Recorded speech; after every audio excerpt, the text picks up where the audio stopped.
പ്രവാചകൻ്റെ ശത്രുവായിരുന്ന ആസിഫ് ബിൻ വാഹിൽ തൻ്റെ മക്ക കാലഘട്ടത്തിൽ പ്രവാചകൻ്റെ മക്കയിലുള്ള ആളുകളോട് അനുചരന്മാരോടും ആ നാടുകളിലൊക്കെ നടന്നുകൊണ്ട് പറയുമായിരുന്നു, പ്രവാചകന് ഭാവിയില്ല, ബാലറ്റവനാണ് പ്രവാചകൻ. അബുത്വർ എന്ന പദം ഭാവിയില്ലാത്തവനാണ്. സാധാരണ ആൺമക്കളൊക്കെ മരിച്ചു പോവുകയായിരുന്നു പ്രവാചകൻ്റെ.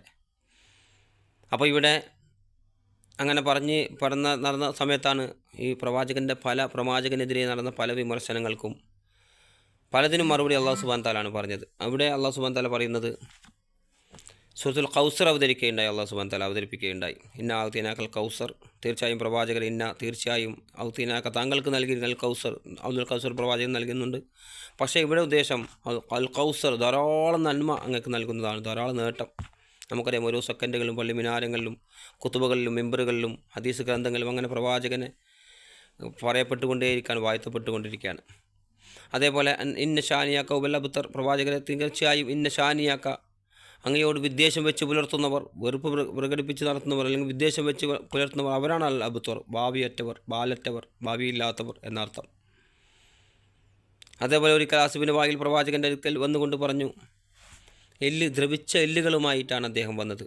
പൊടിഞ്ഞ എല്ലുകൾ ദ്രവിച്ചു പോയ ഒരാളും നമുക്കറിയാം, മരിച്ച് ഒരുപാട് കാലം കഴിഞ്ഞ് എല്ലുകളിങ്ങനെ മണ്ണോട് മണ്ണായി ചില എല്ലുകൾ മാത്രമുണ്ട്, ബാക്കിയൊക്കെ ദ്രവിച്ചു പോകും. ഏത് എല്ലുകൾ ഇങ്ങനെ പൊടിച്ച് കളഞ്ഞിട്ട് പ്രവാചകനെ ഇങ്ങനെ ഊതിയിട്ട് പ്രവാചകനോട് പറഞ്ഞു, ഈ എല്ലുകളെ വീണ്ടും ഒരുമിച്ച് കൂട്ടും നിങ്ങളുടെ രക്ഷിതാവ് എന്നാണോ നിങ്ങൾ വാദിക്കുന്നത്? അങ്ങനെയാണോ നിങ്ങൾ പറയുന്നതെന്ന് പ്രവാചകൻ ചോദിച്ചു.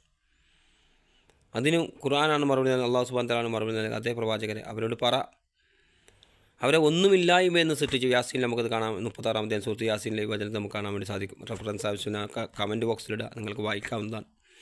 അപ്പോൾ അവരെ ഇവിടെ എല്ലുകളെ ഒരുമിച്ച് കൂട്ടുക, അതുപോലെ നിങ്ങളെ ഒന്നുമില്ലായ്മയെന്ന് സൃഷ്ടിച്ചവന് നിങ്ങളെ വീണ്ടും സൃഷ്ടിക്കുക എന്നത് വളരെ നിസ്സാരമായ കാര്യമാണ്. നമുക്കറിയാം, ഒരു തൂണുകളില്ലാതെ അള്ളാഹു സുബ്ഹാനഹു വ തആല ആകാശത്ത് സൃഷ്ടിച്ചിരിക്കുന്നത്, നമ്മളെ കണ്ണുകൾ കൊണ്ട് കാണുന്ന ഒരു തൂണുകളില്ലാതെ. അതുപോലെ ഏതൊരു ചിത്രവും നമ്മൾ വരയ്ക്കുമ്പോൾ പ്രയാസമാണ്, പക്ഷേ വീണ്ടും നോക്കി വരയ്ക്കുമ്പോൾ വളരെ നിസ്സാരമാണ്,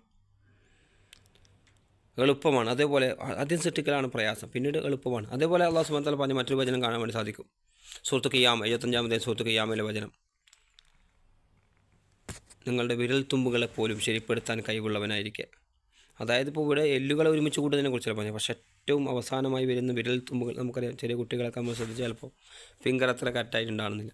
പക്ഷേ ഇവിടെ വിരൽത്തുമ്പുകളെ പോലും ശരിപ്പെടുത്താൻ, നമ്മളെ വിരൽത്തുമ്പുകളെ ശരിപ്പെടുത്താൻ കഴിവുള്ള, നമുക്കറിയാം എയർപോർട്ടിലൊക്കെ പോകുമ്പോൾ നമ്മൾ ഈ ഫിംഗർ എടുക്കാറുണ്ടല്ലോ, അത് ഓരോ ആളുകൾക്കും വ്യത്യസ്തമാണ് ഈ ഫിംഗറുകൾ.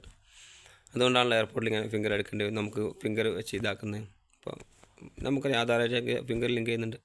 അപ്പോൾ ഇവിടെ ആ വിരൽത്തുമ്പുകളെ പോലും ശരിപ്പെടുത്താൻ കഴിവുള്ളവനായിരിക്കെ നിങ്ങളെ പുനഃസൃഷ്ടിക്കുക എന്നത് വളരെ എളുപ്പമുള്ള കാര്യമാണ്.